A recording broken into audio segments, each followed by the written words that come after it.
See how we're doing here. Looks like we're going up. But you know me, I'm going to wait. I'm going to wait until we're completely safe and good. That's how I always do it.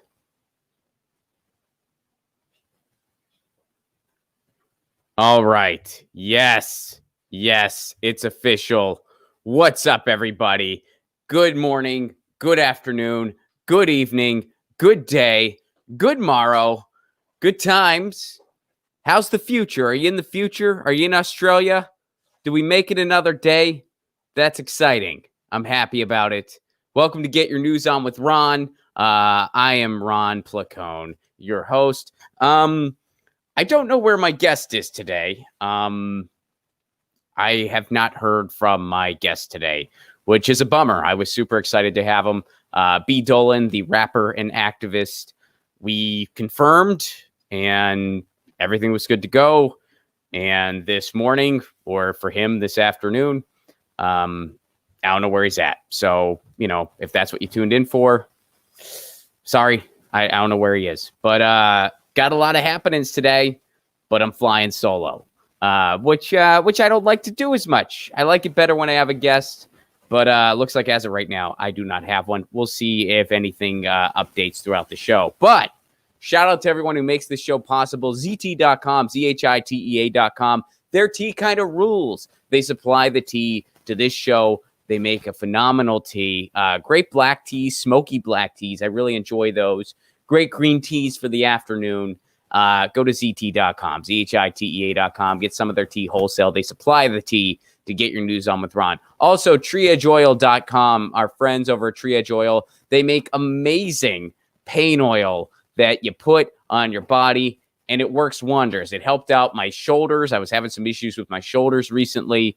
It helps with burns, which I found out recently. It helps with sunburns. So go to TriageOil.com and check out some of that pain oil. It really does work wonders. Maybe you're thinking, Ron, what about the type of CBD oil you ingest into your body? Do you got me covered there? Yes, I do. RareNaturalsCBD.com. That's with an S, RareNaturalsCBD.com. You can get the CBD oil that you can put in your water. You can put it in another beverage of your choice. You can put a drop under your tongue.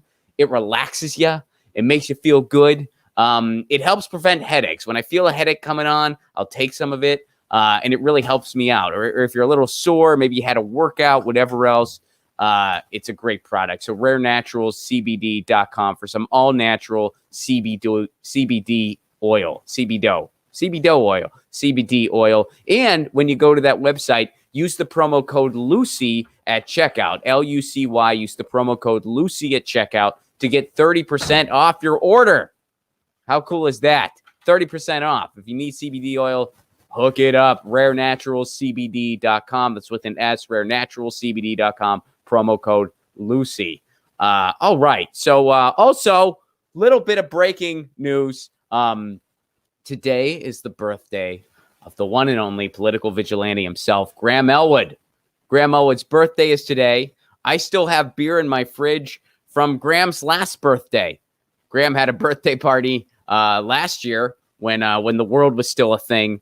And at the end of it, Graham doesn't drink. So he had a bunch of booze just randomly. And he's like, well, I don't know what to do with this. And I was like, I can take that off your hands. What are friends for? I got you. And I still have some of that beer in my fridge, which I didn't even realize, actually. My wife told me. She was like, hey, it's Graham's birthday today. And I was like, yeah, I know. I got to call him later. She goes, we still have some of that beer in the fridge. I was like, really? Well, I'm going to have one today in honor of his birthday, which I will do. There was a variety of beer. And I think at this point, the stuff that's left is my least favorite of the beer, if that makes sense. Still good beer. It's all good beer, but like the beer I do not like as much. But I'm gonna have one anyway because it's Graham's birthday today, and Steph Semorano, the miserable liberal, Jimmy Dore, and Graham, all their birthdays are kind of close together. I know this. I know Steph had a birthday not too long ago. I emailed her. Jimmy had a birthday very recently too.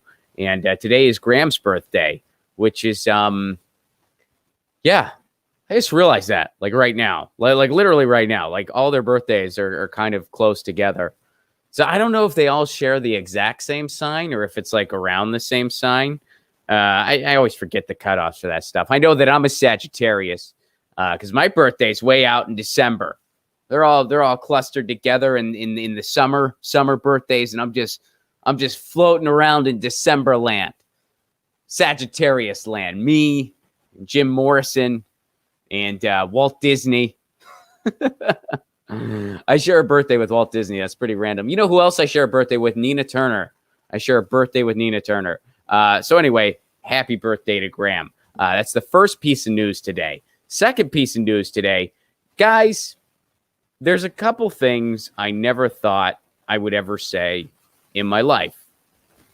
Here's one of them. I never thought I would ever say the sentence, I'm glad Bush won in American politics. That's a sentence I never thought I'd say. Well, I'm really happy that Bush won. Never thought I'd utter that sentence in my life. But 2020 sure is a year of firsts. Because check this out. Cori Bush won last night, y'all. Cori Bush won.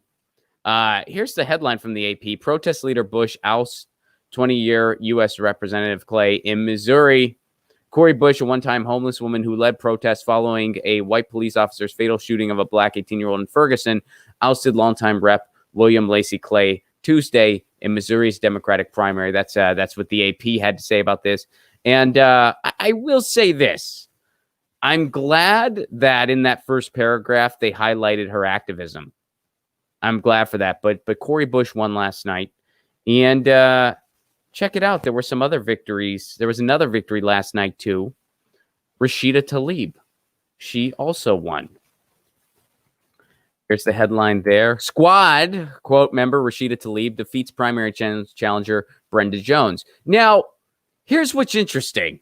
Rashida Tlaib, also the person who booed Hillary Clinton and has not endorsed Joe Biden.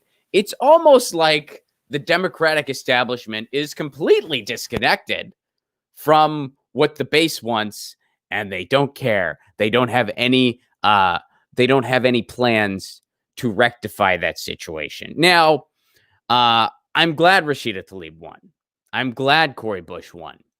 And you might be thinking, Ron, you're not thrilled with electoral politics in general right now, and that's an understatement. You also think that we need a vehicle outside of the Democratic Party, and we need a new political party altogether on the electoral level. So, why are you still simultaneously, on the same note, happy about these victories? Well, I'll tell you, because the reality, and I know some people will disagree with this, but the reality, at least the way I see it, is that as far as the lefty world is concerned, our numbers are still relatively small. Now, I know some people dispute that, and I understand where they're coming from. Well, gee, Ron, how can you say that when Medicare for all is favored by 70% of Americans, when, all of these policies are favored by such a large percentage of Americans? Such a large percentage of Americans want free college, and they want all these things. And most of the Democratic base is for a Green New Deal and is for all these policies. Well, because I think that there's only so large of a percentage out of all those people that want those policies, there's still only so many who recognize that we need true radical status quo shifting change to get there. I think there's still a large percentage out of that base that still thinks we can just kind of go along with the status quo and get to those places. And we can't. The status quo needs to shift because you have a two-party duopoly that is owned by the donor class that is actively working against all of those things happening. It's not a dispute between principles. It's not a compromise to beat Republicans. It is none of those things. That's been proven time and time again.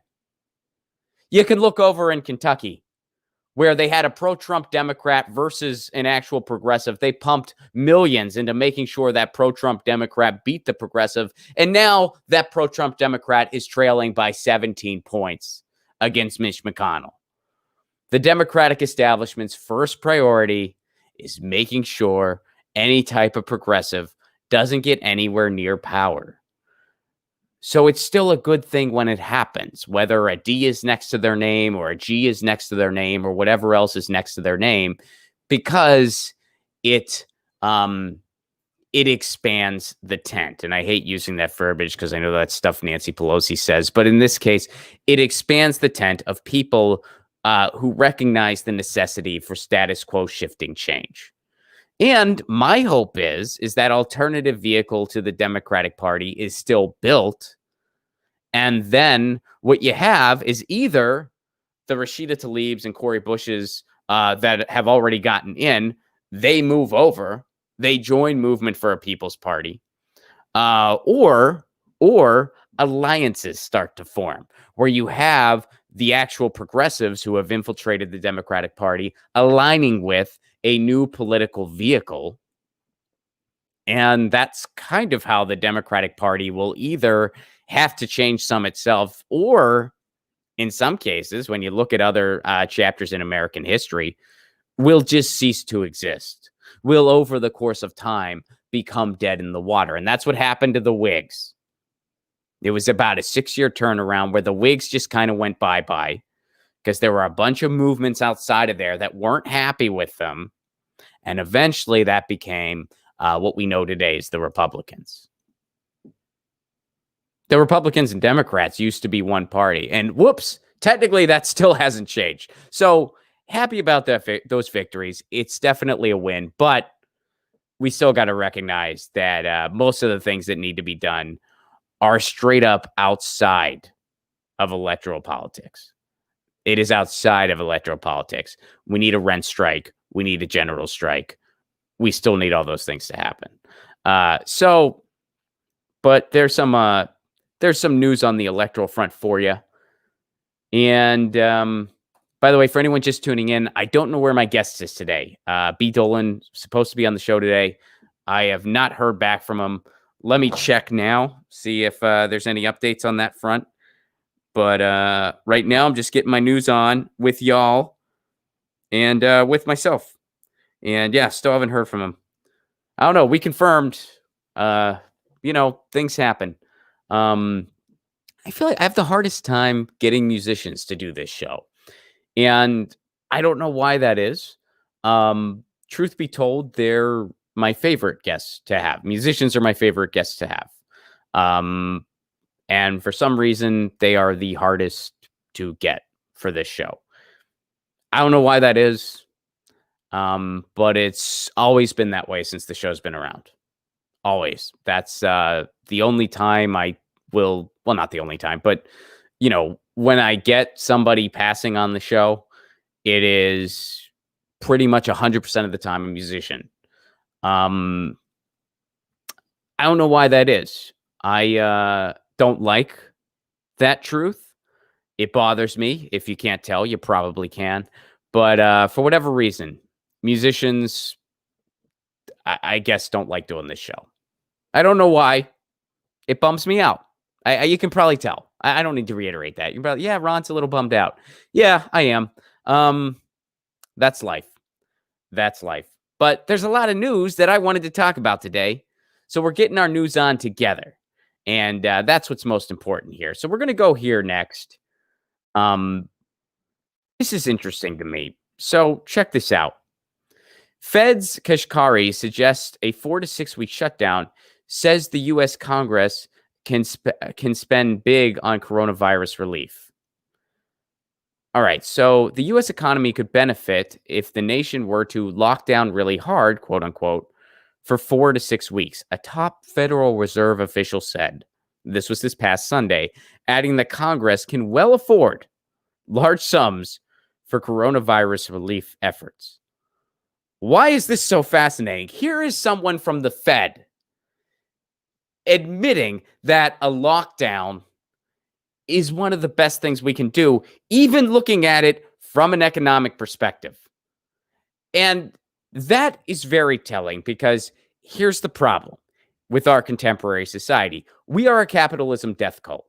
We being the United States, which is, by the way, I don't think it's fair to call the United States a country. The United States is a corporation with state lines, and it is a capitalism death cult. They're basically saying, go to work and die, go to school and die. I mean, look at the footage from Georgia. Those kids in school. And nobody cares. Or the people with power don't care. The people with the power to do something, they don't care. Your federal government does not care if you live or die. In fact, they're actively working against you. They are actively working against you. And we're going to get more into that. But here you have someone from the Fed, someone who always looks at the economic perspective. And even they are giving the common sense solution that, hey, we're better off really locking down for a while. And by the way, Congress can foot the bill. It's not a big deal. We have more than enough resources. Trillions were given to the banks. Trillions were given to the banks while we were all left out in the cold. We were given a one-time screw you payment of $1,200. And they let the $600 federal expire. And we're going to talk more about that. Your federal government has proven that this is a corporate coup. We do not have a federal government for or by the people. We have a corporate coup, banana republic, that serves the oligarchy and the corporations, and they could care less whether you live or die. They don't care. And we don't have, it's not every single one of them should be replaced at this point. I know this is a weird transition since I was just celebrating a couple progressives infiltrating the system, but nonetheless, the theme still stands. The theme still stands that you can't sugarcoat this stuff anymore. You just can't. There's a couple things that a federal government is just for. This is just something a federal government is for. One of those things is when a pandemic happens, which prior to now, the last time it happened was pretty much 100 freaking years ago. But when it happens, you take care of the people. You take care of people. They can't work. They're not able to. That's why you have a federal government. That's why you pay taxes, or at least that's what you're told. And here you have a federal government just saying, sorry, we can't help you. They make it out like they're doing charity by helping people during a pandemic, by not allowing the economy to collapse during a pandemic. It's not charity. It's their freaking job. It's their job. They're not doing their job. That's why they should all be fired. Every single one of them should be, well, except for, the people that just got in via primaries. We can see what they do.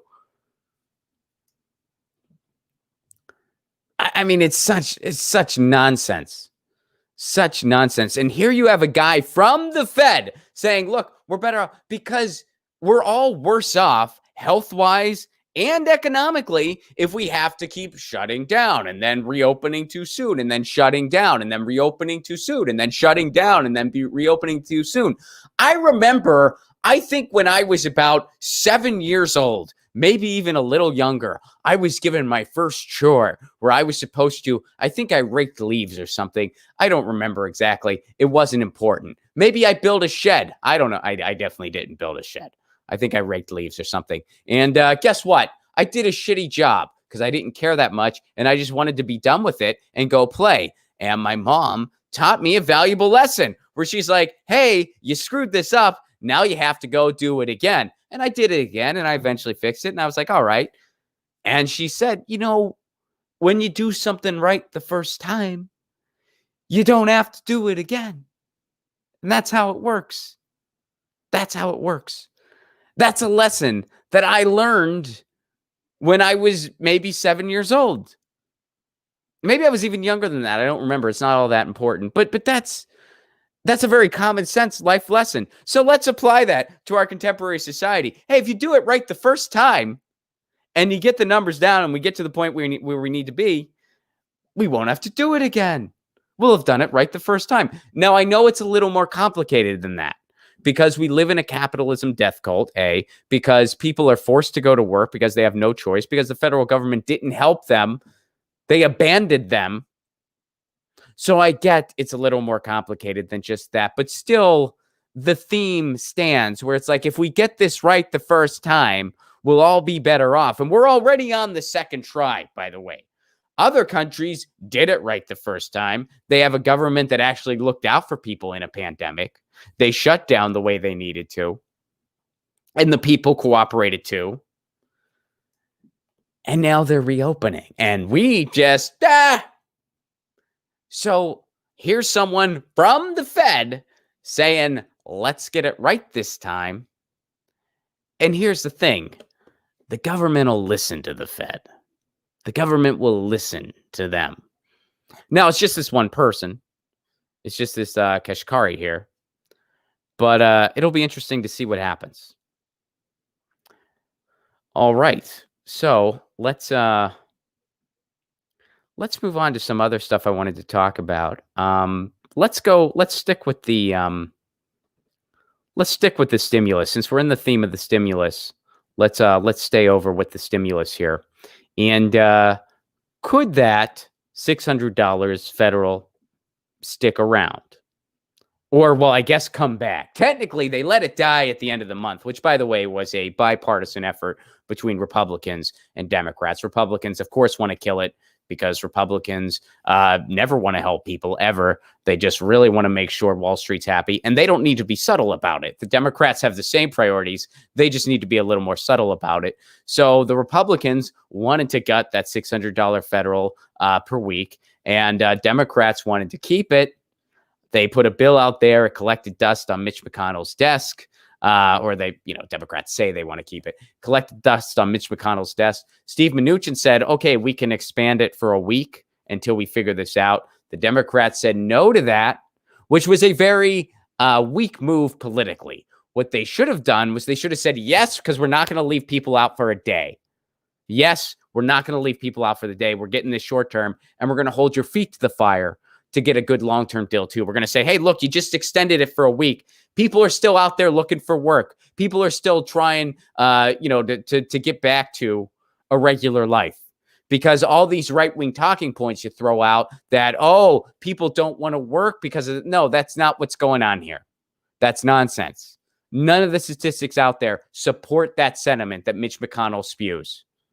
And by the way, even if that sentiment were true, that, oh, because of the $600 federal, people don't want to look for work, even if that were true, which it isn't, but even if it were, that's a reflection of the living wage crisis in this country, where people clearly aren't paying people a living wage to work if they're better off with $600 federal unemployment per week. So anyway, that's what Democrats should have done. They should have been like, we're taking that short term and we're holding your feet to the long term. Instead, they said no to the short term, making sure that extra $600 didn't happen. So now when they cave to Mitch McConnell, which they will, people are going to get as little as possible. So there you have a bipartisan effort to screw you over as hard as they possibly can. Here's the good news. Now that seems to be shifting a little bit. Here's Mitch McConnell. I'm prepared to support a coronavirus stimulus bill that includes $600 unemployment checks. Senate Majority Leader Mitch McConnell told reporters on Tuesday, that was yesterday, he's prepared to support a coronavirus stimulus package that includes an extension of the $600 enhanced unemployment checks that has now officially expired. I said expired. As the GOP struggles to a consensus over the benefits. So the negotiations are progressing slowly. Man, wouldn't you want to be a fly on that wall with these slowly progressing negotiations? Hey, should we expand the $600 so that people can survive during a pandemic? I'm not so sure. I don't think so. What if we make it less? Even though, by the way, the money's there. I mean, don't even. Oh, how can we afford this? Look at the trillions they gave the banks. The money's there. Look at what Wall Street takes in. The money's there. Look at the way billionaires have increased their wealth. The money's there. Read about MMT for 1 second. The money's there. And by the way, now a member of the Fed is saying, hey, Congress, get money to people because it's best off if we just shut down for a while. And isn't it a shame that that's what it takes? What it takes, because again, this is not a country. This is a capitalist death cult. Again, until there's the economic benefit, the government doesn't want to do anything.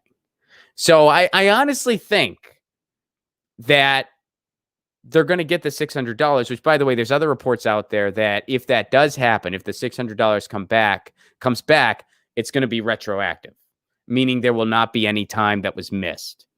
So we'll see. I have a feeling if more of the Fed also echoes what Kashkari said, we will see an extension of that $600. If the Fed can kind of be unified in telling the government, hey, look, we're best off if we just do an extensive shutdown for 4 to 6 weeks, which will be over before you know it compared to what we've been through so far, and take care of people in the meantime so the economy doesn't collapse. I have a feeling it might happen. We'll see. They're still in tight negotiations. There's still these tight negotiations over whether or not society should survive. Should we have a society? We're not so sure. We're not so sure. We don't know. But we'll see what happens. But now Mitch McConnell's saying, I'm open to the $600 federal. My prediction is it is going to happen. My prediction is between the Fed saying that they want to see something happen where we can shut down for 4 to 6 weeks, between Mitch McConnell saying that he's okay with it. I think Trump said that he was interested in it. And of course, the Democrats are saying that they want it. So I have a feeling it's going to happen. I don't know when exactly these negotiations are going to go away, but or be finished. I guess go away. They're never going to go away, but be finished. But my guess, my prediction, and again, I could be totally wrong. I'm not an expert predictor. But I think that's likely going to happen. I mean, again, given these clues, the Federal Reserve saying what they're saying, Mitch McConnell saying what he's saying, the Democrats saying what they're saying, Trump saying what he's saying, I have a feeling it's going to happen. Now, wouldn't it be cool if we just had a big mutual aid network that could just render the federal government useless?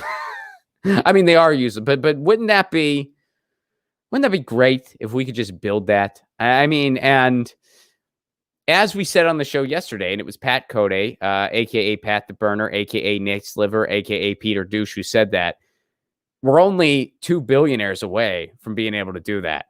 But that's a big 2. If we can just get 2 billionaires on board, we'd have all the resources we would need for that. We'd have all the resources we would need for that. But, anyway. All right. So will the $600 federal come back? I predict it will. Mitch McConnell said he's open to it. Trump's open to it. The Democrats are supposedly for it. They proposed a bill that included it. And now the Fed's saying, hey, we'd be better off if we did another 4 to 6 week shutdown to get this under control. And then, you take care of people in the meantime. So between all those things, I have a feeling it'll happen. But we'll see. We'll see. All right.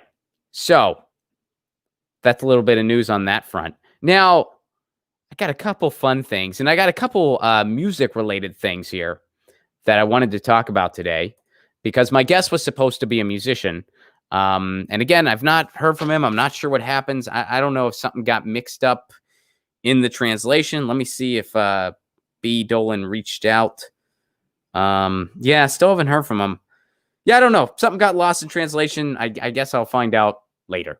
But I used to do a joke in my act. This was years ago, where I talked about how, and this was back before, I think this was before the 2016 election, where Trump's big campaign promise was he was going to build the wall, which, by the way, recently the Supreme Court just gave him money for that wall, just okayed $2.5 billion for that wall, which, by the way, tell me again how we can't take care of people during a pandemic when they're giving Donald Trump money for the racist border wall. Oh, and by the way, someone recently was like, what do you mean the border wall's racist? There's been other politicians calling for the border wall. Okay. Joe Biden supported a border wall. I know. Yeah, I know. And you're still saying it's racist? Yeah. Yeah. How does that? What do you think I entertained the idea that Donald Trump invented racist policy ideas? He didn't invent them. They've been around long before him. Long before him. Joe Biden supported a border wall. Yeah, it's a racist idea. Hillary Clinton was in support of it too. Yeah, it's a racist idea. Donald Trump's in support of it. Yeah, and it's a racist idea. If the border wall isn't racist, why are we only interested in building it south of the border?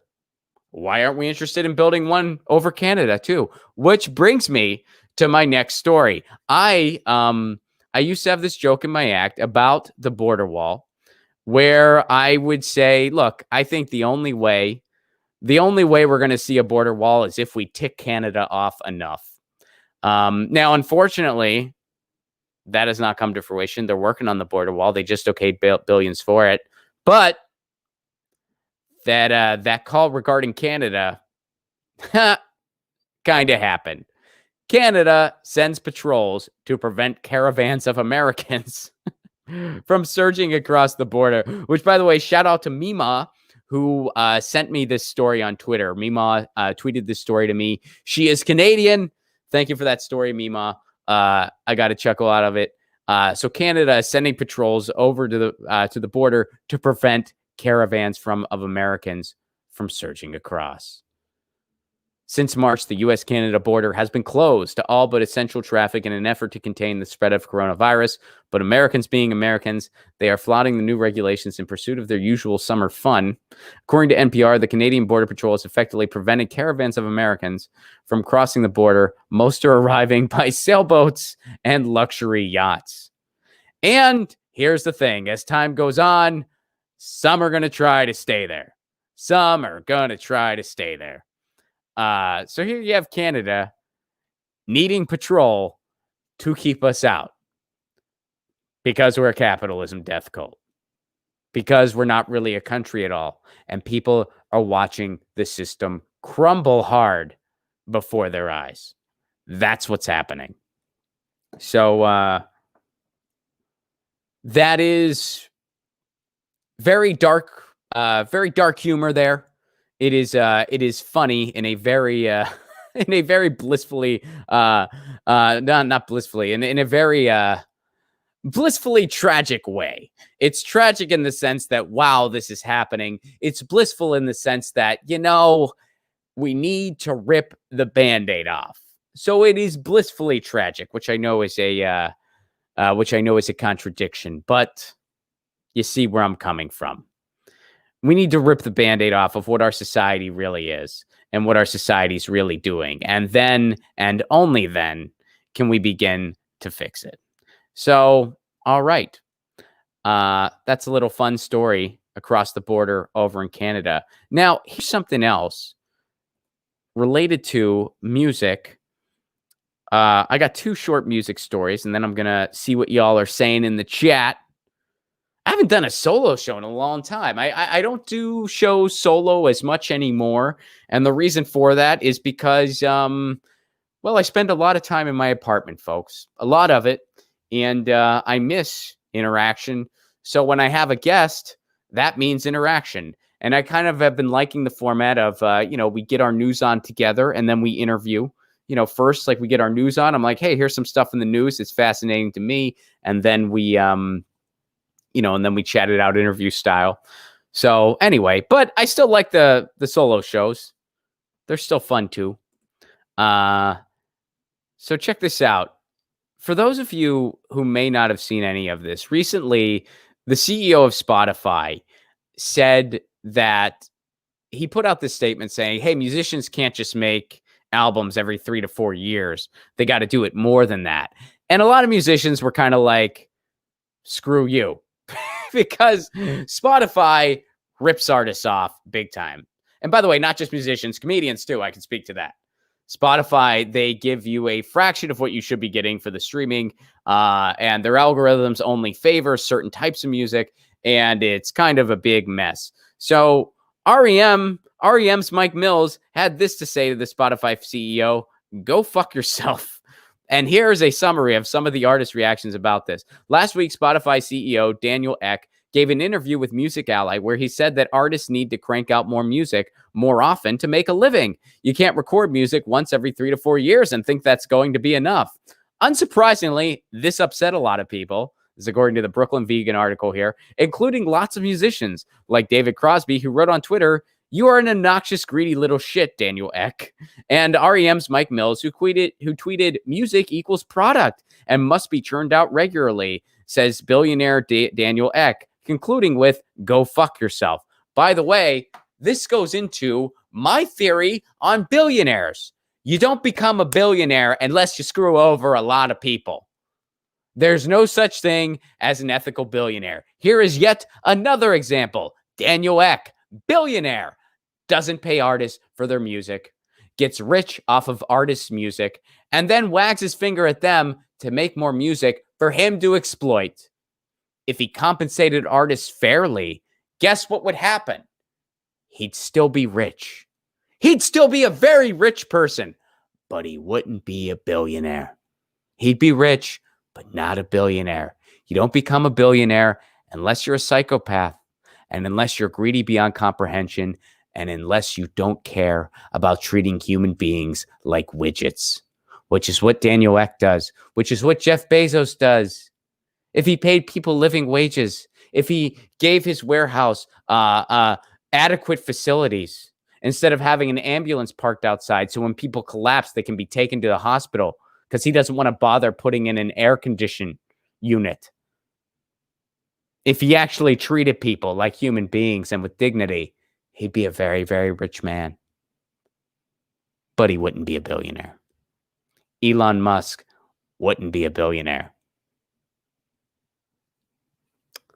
Tom Steyer, regardless of how cute his ties are and how he wants to save the climate that he exploited for his own wealth, and that he likes Bernie Sanders, Tom Steyer wouldn't be a billionaire. And if you really wanted to save the climate, by the way, there's a million more productive things he could do with his billions than have his joke of a run for president, which was a waste of everybody's time, including his own. No billionaire should ever be applauded. No billionaire should ever be praised when they speak about anything. Whenever they approach a stage, be it in a debate or any other circumstance, they should be booed and hissed. Because all their... and by the way, they should not be worshipped in any way, shape, or form. All the bottom line about them shows is that they are a criminal. That's all that shows. It shows that they are a criminal by the wealth that they have. And here's Daniel Ek. Make more music. Make more music so I can exploit it. Because you need to keep making it, because I'm not going to pay you what you should be getting paid for this. I'm going to screw you, the artist, over. Even though without you, the artist, my platform wouldn't exist. I'm going to screw you over. Instead of making this beautiful thing where everyone can win and I can still be rich, that's not good enough. That's not good enough. I need to be billionaire rich, so I'm going to exploit you. All right, so there's a music story for you.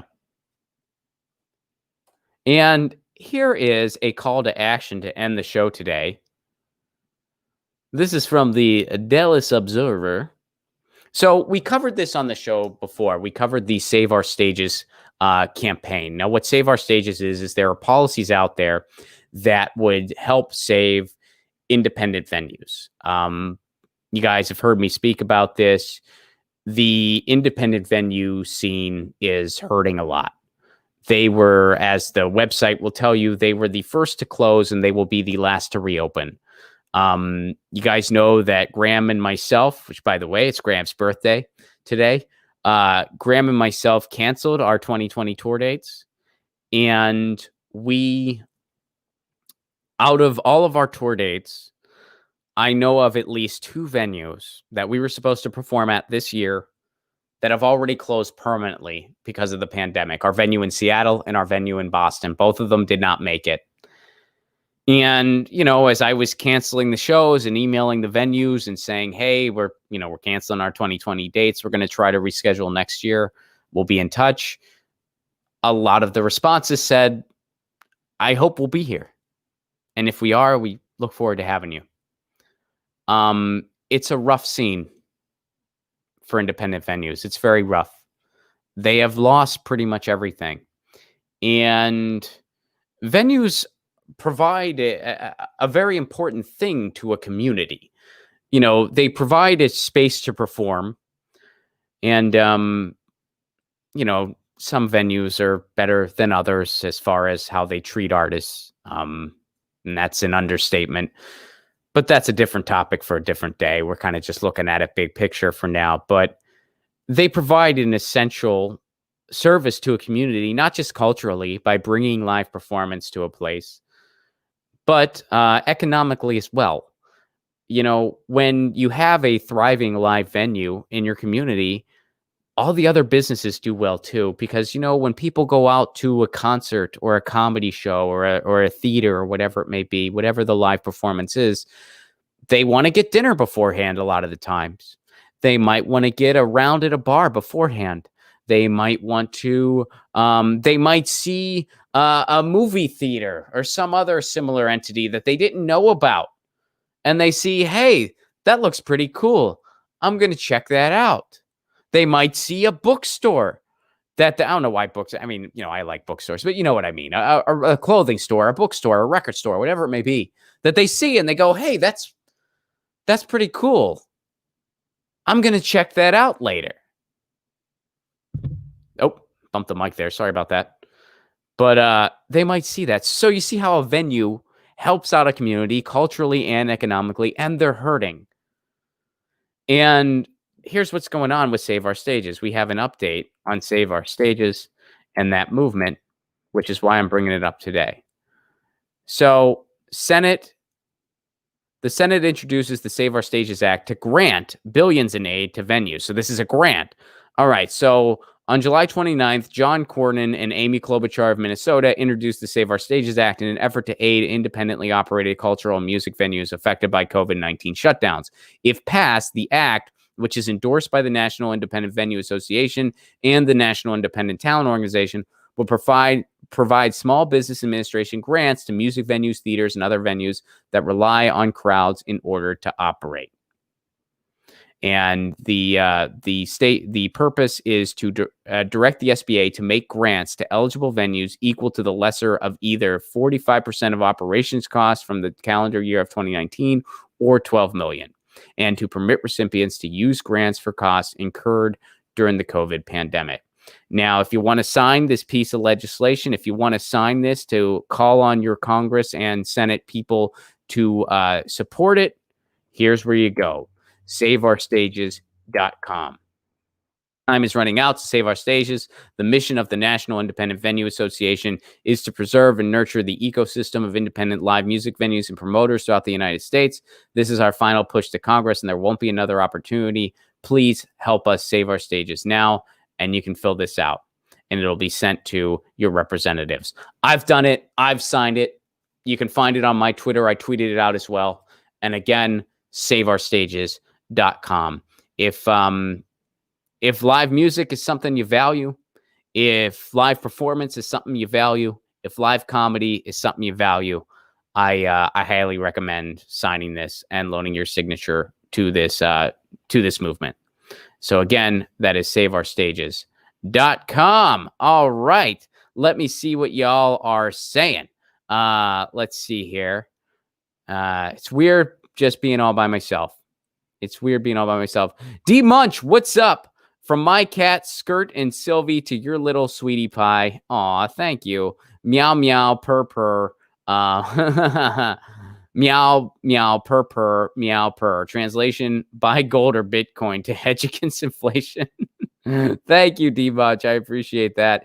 And Lucy says meow, and she says thank you for the Super Chat contribution. Girly Gamer 86, what is up?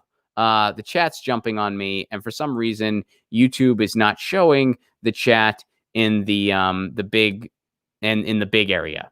So I need to scroll to find my super chats, which is very annoying. I don't know why YouTube is doing this. I also don't know why my settings randomly get changed. I don't know why that happens either, but it does. Girly Gamer 86, what's up? If I looked up Joe Biden for the first time based on his past policy and who he's supported, I would have thought he was a Republican. No kidding, right? Anti-Medicare for all, anti-net neutrality, although apparently he's evolved on net neutrality. I'll believe it when I see it. He is for a border wall. You can find the video footage of him saying that. Wrote the crime bill and proud of the crime bill. Supportive of the Patriot Act. Supportive of the Iraq War. Against living wages. Was against gay marriage until he had no other option.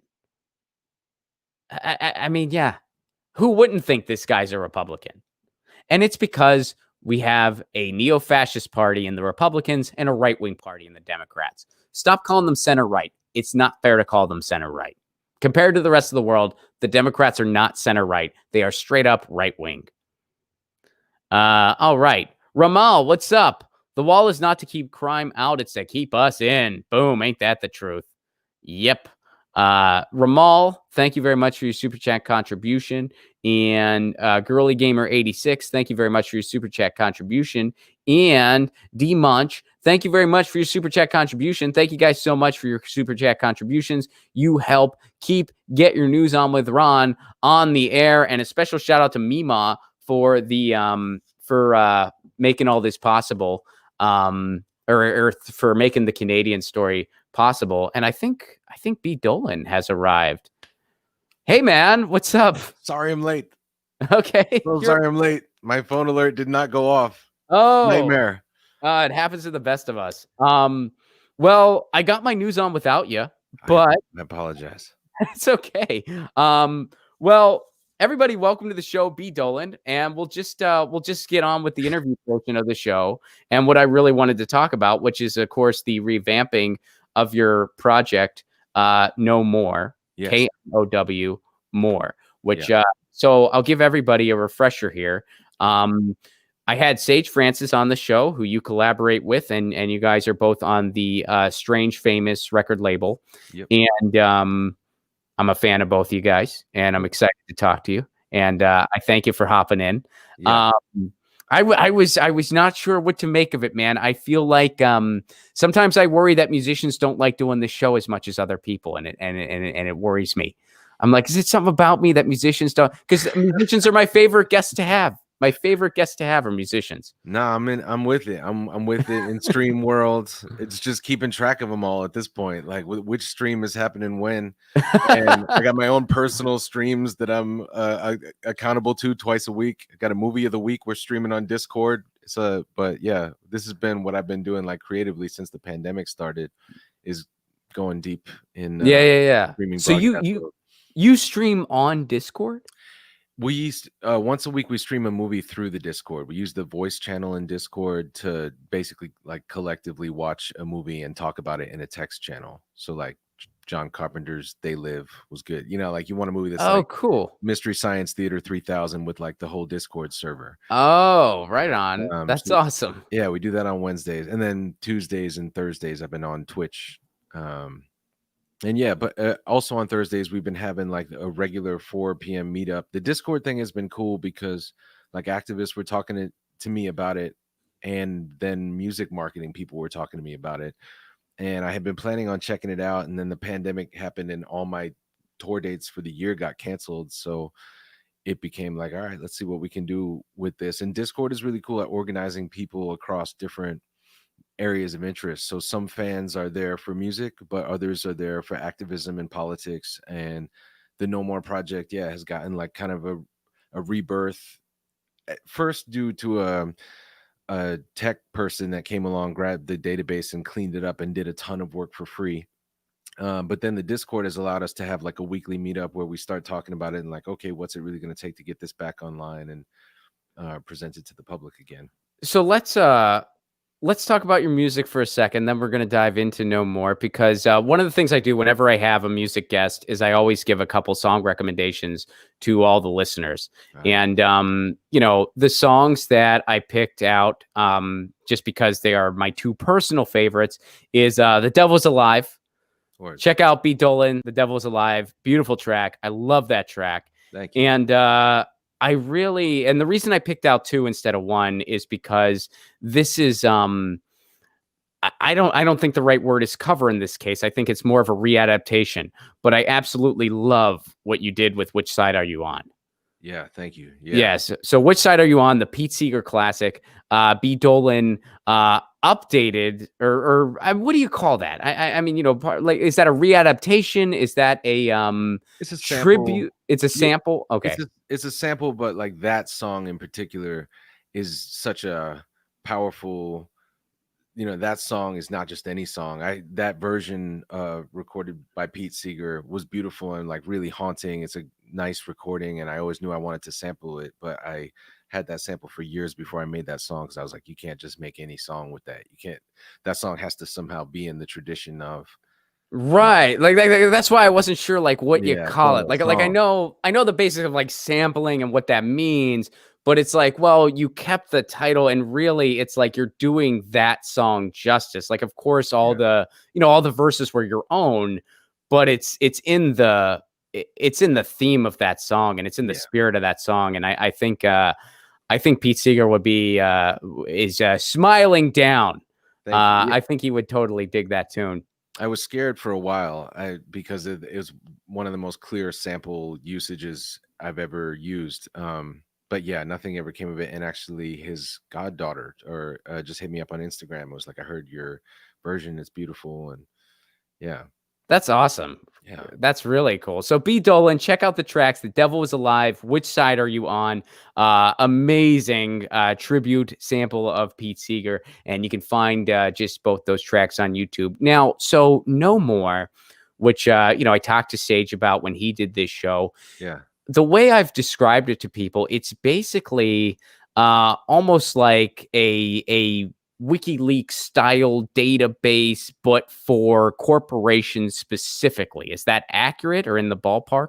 Yeah, it started out as we were thinking it was going to be a resource for ethical shoppers in 2005, because I had read Fast Food Nation, and I had just gotten done working on the John Kerry campaign and was just really, kind of over the two-party system and the once every 4 years way of affecting things. And so you're on the right show. Yeah. and yeah, people were thinking about that type of stuff around that time. And it was like, wow, if this is everything that goes into your Big Mac, how much more is there to know about your clothes, the gas in your tank, the things your house is made out of? And ethical consumerism was sort of an idea that, people thought like this might be the way to change capitalism or, have a positive impact. And because there was no website where you could quickly go and enter the name of any brand, product, or company and get the whole rap sheet, we basically made it. So I spent about 3 years doing research for it. Sage bankrolled it, and we brought it out on tour and introduced it to his fans. And we just built the database. And over time, we ended at 487 companies at last count. It's pretty good. Yeah. And especially when it's like there's just a handful of all of them that really do control everything. Right. Yes. Yeah. And yeah, it ended up, and it's funny now to bring the database back. These are part of the conversations we've been having every week in the Discord, is like, do we still care as much as about this ethical consumer idea? Because there are websites like that if you want to know like the best frying pan to buy to feel good about, what you did and your, but you not poison yourself.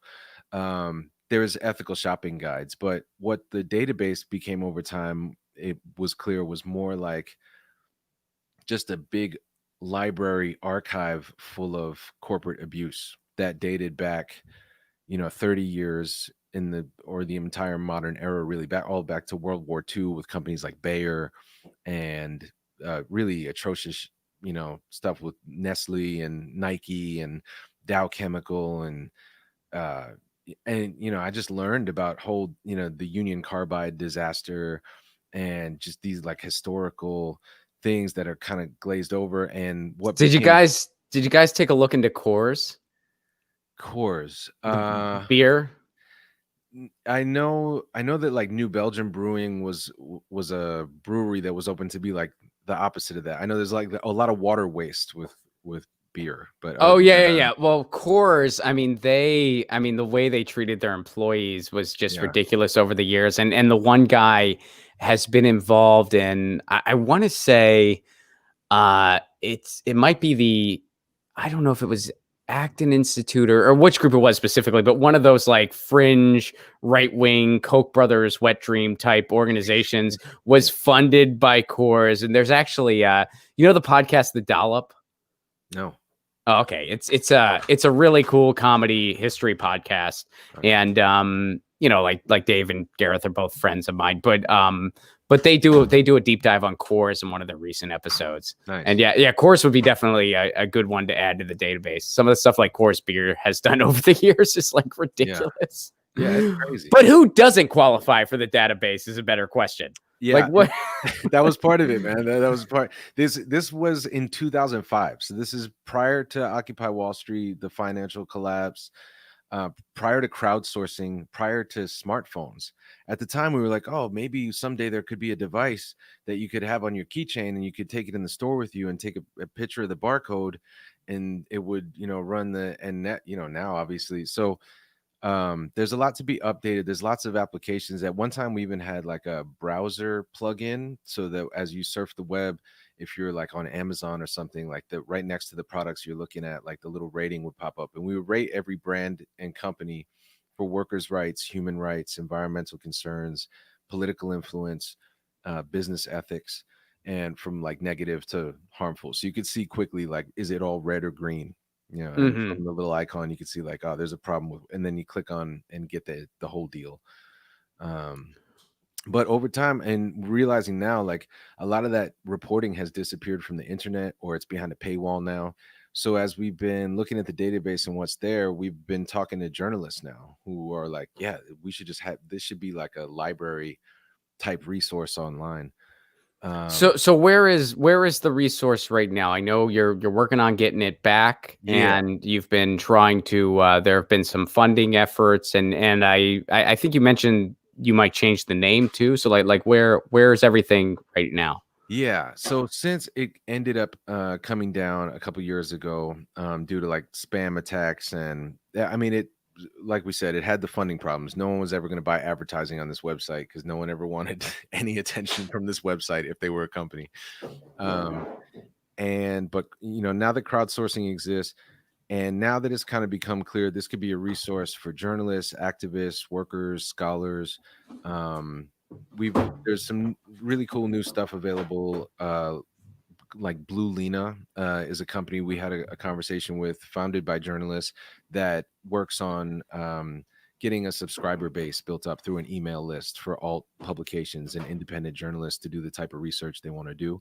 Because that at this point, that's what it's become clear we need to do, is just build up a subscriber base, maybe have a crowdsourcing campaign to raise some money to pay some journalists to update the website, fill in things like companies that like Uber and Google that were still big entries that are missing. Even Facebook, when Facebook gets the nomore.org treatment, it's going to be a 30-page article.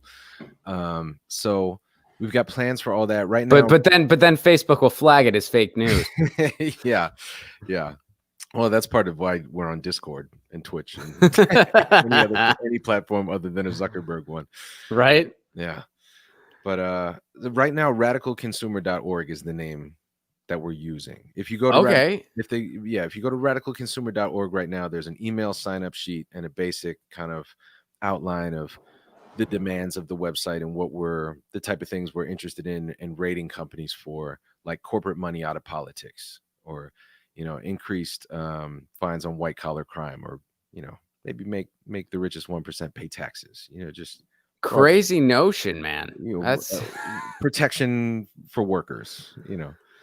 Well, it's so. I mean, there's a number of like really interesting things going on when you want to just blow the whistle on corporations specifically, because I think it really shows all the holes in our system. Because when you look at, it's Wall Street that just runs the corporations.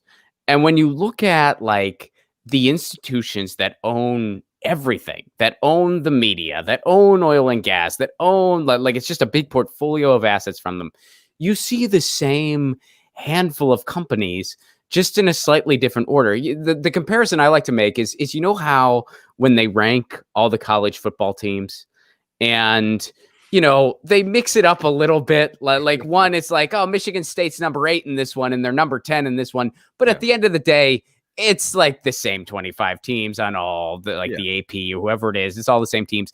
That's how it is for Wall Street. It's like, oh, okay, so BlackRock might be like 3rd or 4th here and they're 5th here, but it's the same handful of companies, the same handful of Wall Street companies that own everything. They own all of it. And have organized the economy around their needs. And, that's part of the problem. And that's part of what became clear too. It's like, can we just buy our way to a better reality? And the answer is no. At this point, it's not. You can't shop your way. Huge corporate polluters need to be held accountable and resisted in ways that are fundamental, because the attacks going on are, they literally have privatized everything. Like, they privatized the right to clean air, clean water, and freedom and human life at this point, and that's the reality in a global pandemic with capitalism just completely out of control. And and that's the thing that I think so many people miss, because I think so many people, they think that the system doesn't need to be completely overhauled. And when you really break it down, it's like whenever someone's like, can we have an ethical capitalism? No, we can't, because that's not what capitalism is set up to do. At the barest essential, like just the barest nature of it, private ownership and those people that have all the power, they make all the rules. What do you think is going to happen 100% of the time? You're going to have a completely corrupt, morally bankrupt society that doesn't care whether people live or die. And now we're really seeing that during a pandemic, where they're telling you, the essential worker, to go die. Go die for the bottom line. It's absolutely, it is a capitalism death cult. Yes. And I, in doing research, watched every stage of how we got there in America, and through often like Supreme Court decisions. Like, there was the Dodge Brothers versus Ford Motor Company is the one I always think about, where Henry Ford had this idea. He wasn't the greatest guy either, but had this idea, like, if we pay the workers a little better, maybe they'll be able to afford the vehicles, and we'll sell more cars that way. And the Dodge brothers, who were shareholders in the company at the time, sued him and said, you have a responsibility to us to produce the maximum profit possible at all times. And the Supreme Court agreed with them. So when a CEO does horrible exploitative things in the name of the bottom line, and we say, we think the system's broken, that's the system's functioning. That's actually what the system tells him to do. Probably what his business school training in economics and whole model told him to do. And what the whole Wall Street system is built on is second to second trading, constantly showing a profit, constantly being over leveraged. And now, like, something, like this pandemic gets into the gears, and you go like, how do we go from the strongest economy ever? If we follow the right wing narrative, how do we go from that to Oh, did he just freeze?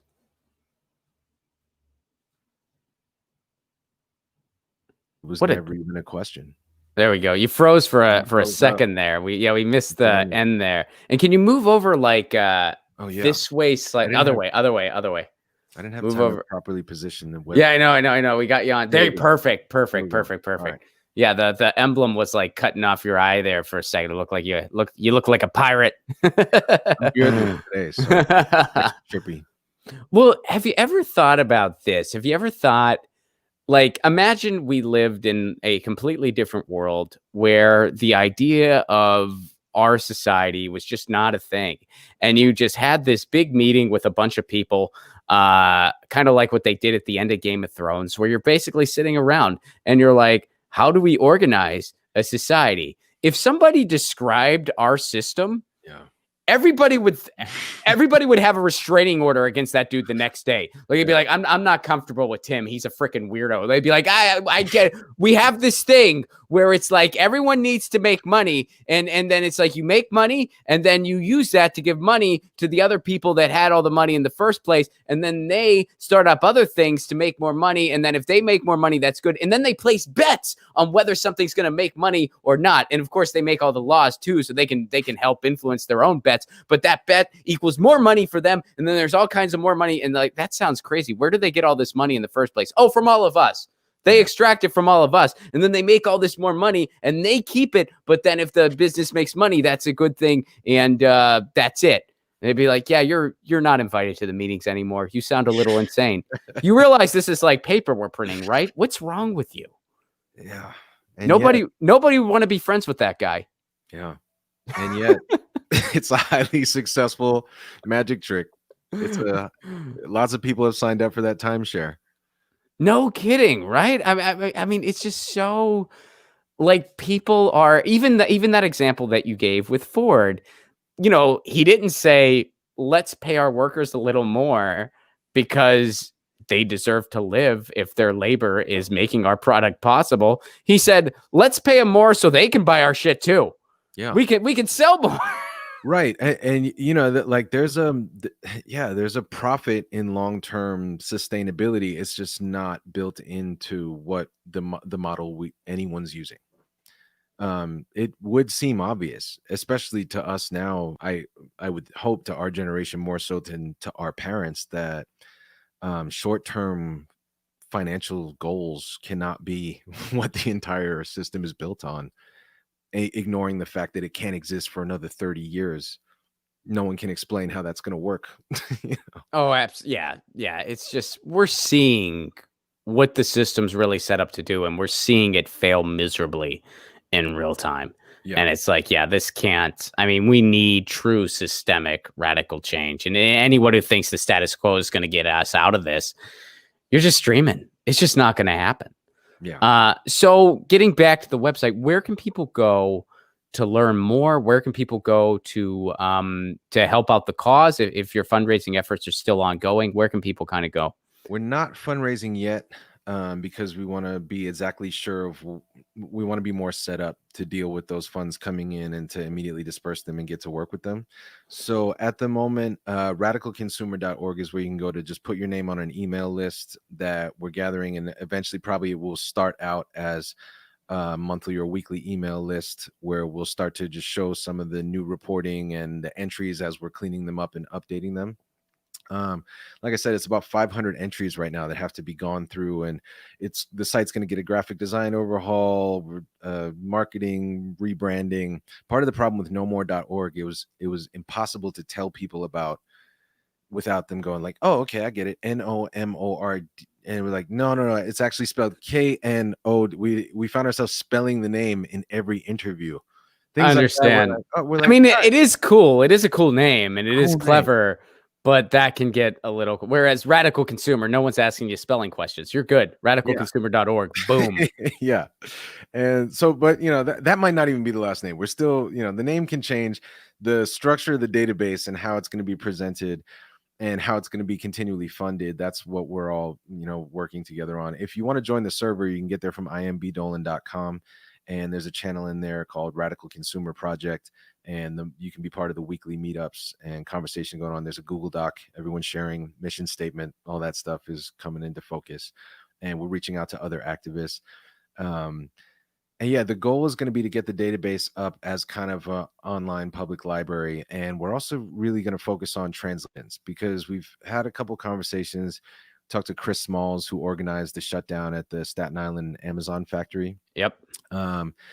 And looked into Amazon organizing and workers' rights and what can be most useful, because it's really an important moment for workers' rights, obviously during the pandemic, but it kind of brings into focus how much we rely on workers and how little they protected they are.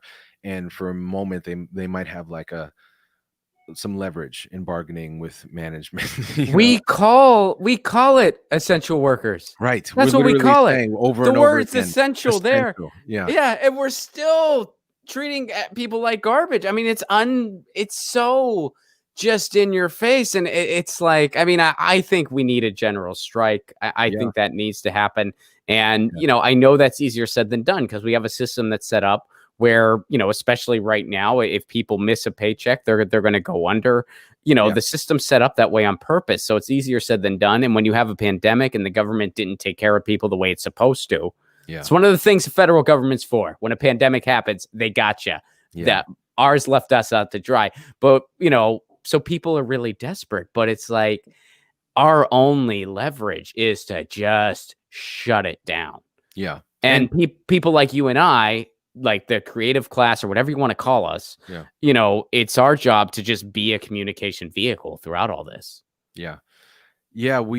Amazon is an interesting case because it kind of illustrates the global problem that I don't know if I think people are just beginning to kind of have this sort of consciousness in the United States. Like in the US, Zimbabwe Lives Matter was trending yesterday. And like that type of global understanding of like citizens worldwide and who's being affected worldwide by capitalism is, I hope our website can help that come into focus. And that's why we're really talking about like translation, because the thing with Amazon, there's been some cross-border union building going on in like Poland and Germany, where workers at a Polish factory, for the first time, instead of saying like, oh, the German workers, they take all our jobs, the Amazon's going over there.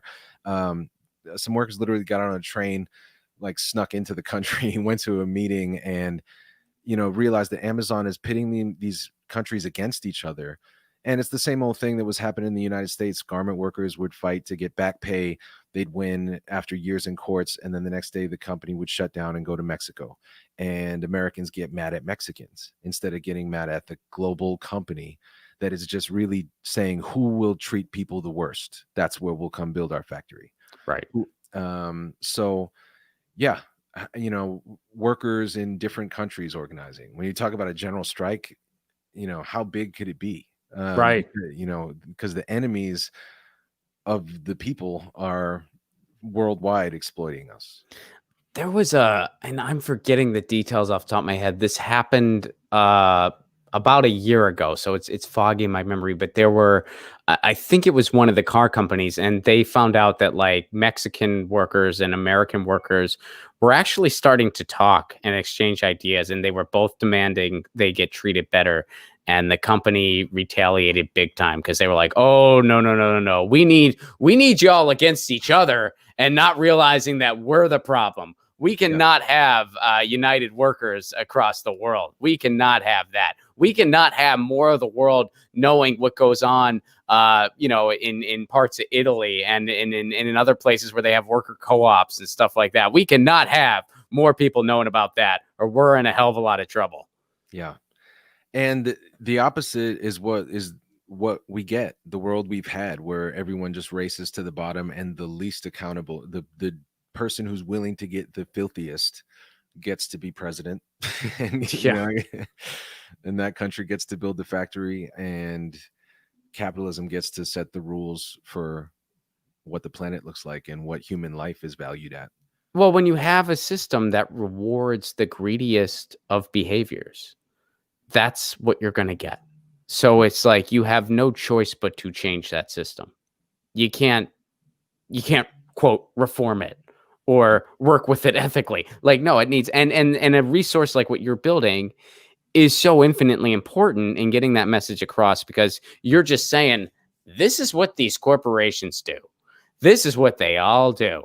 Yeah. And we ain't sugarcoating anything. We're just giving you the info. And it's like, you don't even need to have a shopping component because people are going to look at that information and they're going to know, yeah, I shouldn't shop here. Yeah.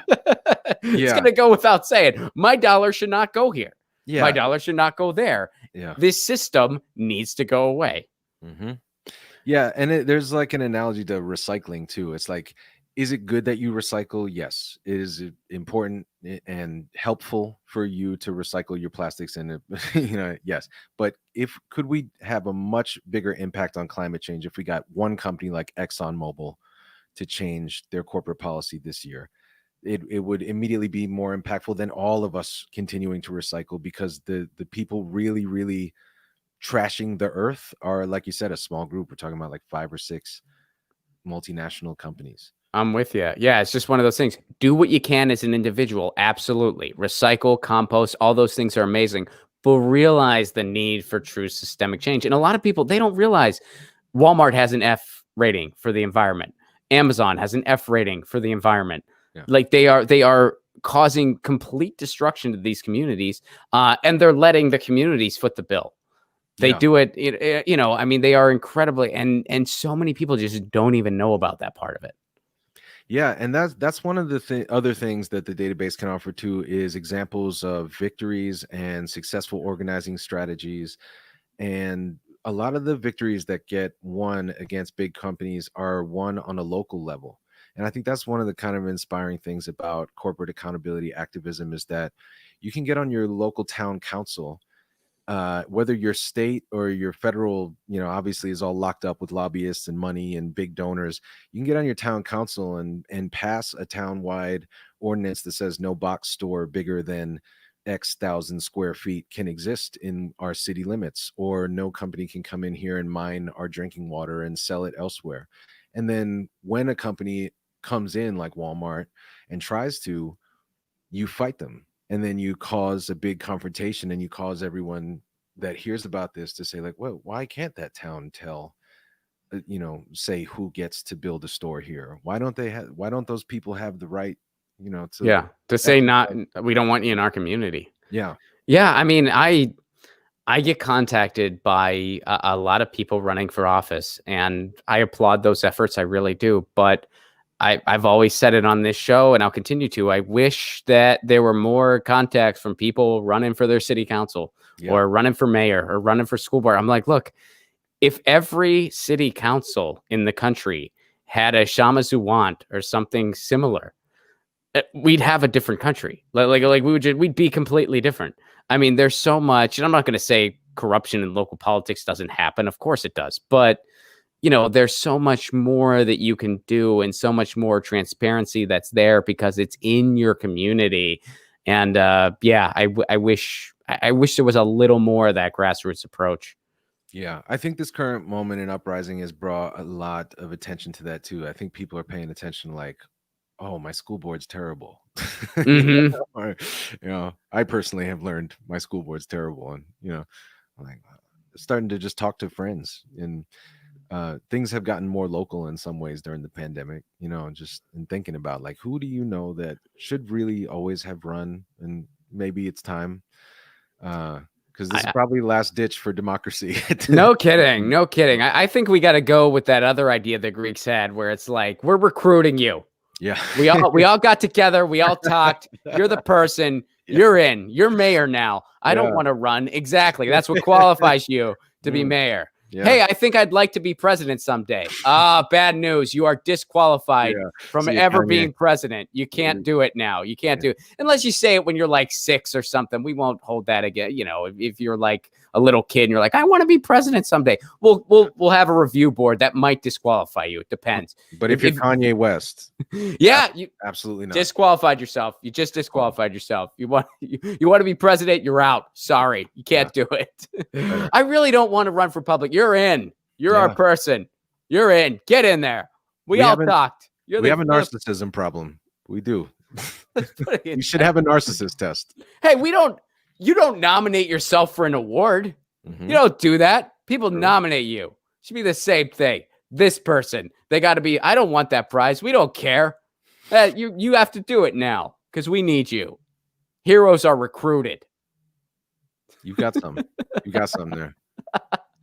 So everybody, radicalconsumer.org, sign up for the email list so you'll know when the database is live, how you can get involved, what you can do to help. There's plenty of opportunities to participate. And what Radical Consumer is doing is they're putting together a database, basically shining the light on what corporate America is really doing and what these corporations are doing. And it is an essential database that we need in these times. And you can, of course, go to imbdolan.com. That's your website. That's it.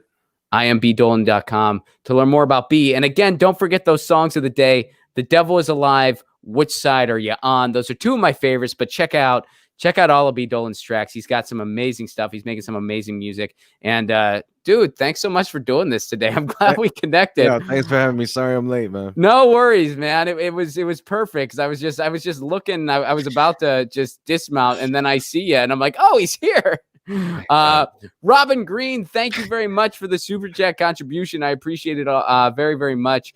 And thank you again to everyone else for their super chat contributions. YouTube's not giving the list to me, so I don't have it in front of me. But thank you all so very, very much for that. You keep the show on the air. Check out radicalconsumer.org, imbdolan.com. And tomorrow, everybody, we're not going to have the usual show. I'm going to drop another short video tomorrow instead. You guys have been liking those short videos, and I'll give you a sneak peek. The next short video is going to be, what if all the political parties in the United States were college roommates? So it's going to be a fun one. It's going to be a fun one. Oh, and by the way, I make fun of everybody. Everybody gets made fun of in this. So buckle in for that. It's going to be a fun one. I'm dropping that tomorrow. B, thank you so much for being here. Everyone else, I will see you again on Monday for a full stream. And that short video is going to be dropping tomorrow. I hope you enjoy it. You guys have liked the one so far, so I'm going to keep doing those weekly. And in the meantime, you know the drill. Lucy says meow. I say peace.